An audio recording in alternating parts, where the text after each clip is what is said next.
and the multiverse portals. Paramvir stood on the highest balcony of the city's tallest tower, his eyes scanning the horizon. Everything seemed peaceful until a sudden crackle of energy filled the air. High above the skyscrapers, a giant, swirling ring of purple and gold light snapped open. It wasn't a cloud or a sunset, it was a portal to another world. Paramvir adjusted his red cape and stood tall, ready for whatever was coming next. A portal? I've never seen a trail of energy like that before, barked Hope, running onto the balcony. The golden dog looked up, his tail held still in surprise. He wasn't wearing his detective hat today. He was ready for hero work. Paramvir knelt down and placed a hand on his loyal friend's shoulder. "The multiverse is opening, Hope," Paramvir said calmly. "We must gather the team before the visitors arrive." In the lab below, Anvesha and Vera were already at work. Anvesha was pointing at a screen filled with strange maps and zigzagging lines. "The portals are opening in 3 places," she explained, her voice steady despite the danger. Vera stood beside her, checking a set of glowing gadgets. "I've tracked the first one to the central plaza," Vera added, looking brave. "Whatever comes through, we'll be ready." Paramvir arrived at the plaza just as a giant crystalline beast named Christos stepped through a portal. Christos was made of jagged, translucent blue rocks that hummed with power. The beast let out a roar that shook the windows of nearby shops. Paramvir didn't flinch. He planted his feet firmly on the ground and held out his hands, using his incredible strength to hold back the beast's heavy crystal paws. "Hope, lead the people to the shelter," Paramvir called out as he grappled with the crystal giant. Hope sprang into action, barking loudly to get everyone's attention and guiding the crowd away from the splashing fountains and towards safety. Paramvir watched his friend for a second, then turned his focus back to Christos.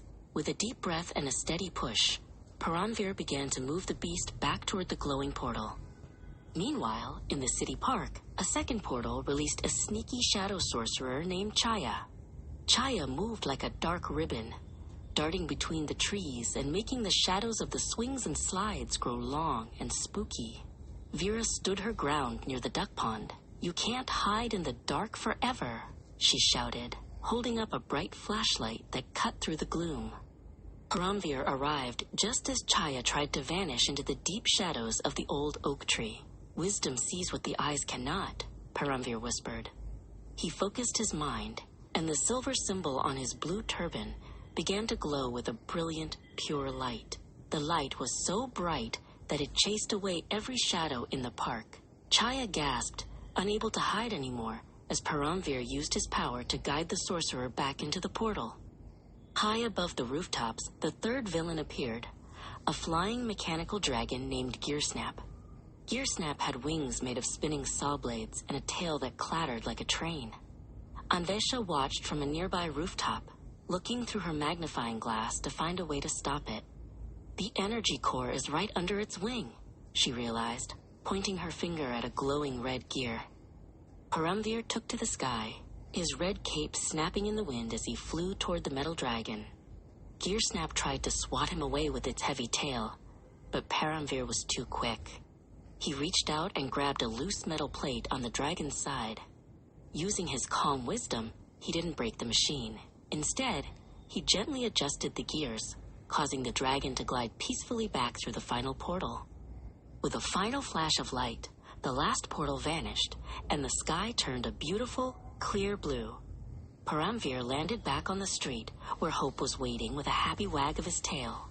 "The city is safe, and the multiverse is back in balance," Paramvir said, patting his loyal friend. They had used both strength and kindness to save the day, proving that true heroes always find a way to bring peace.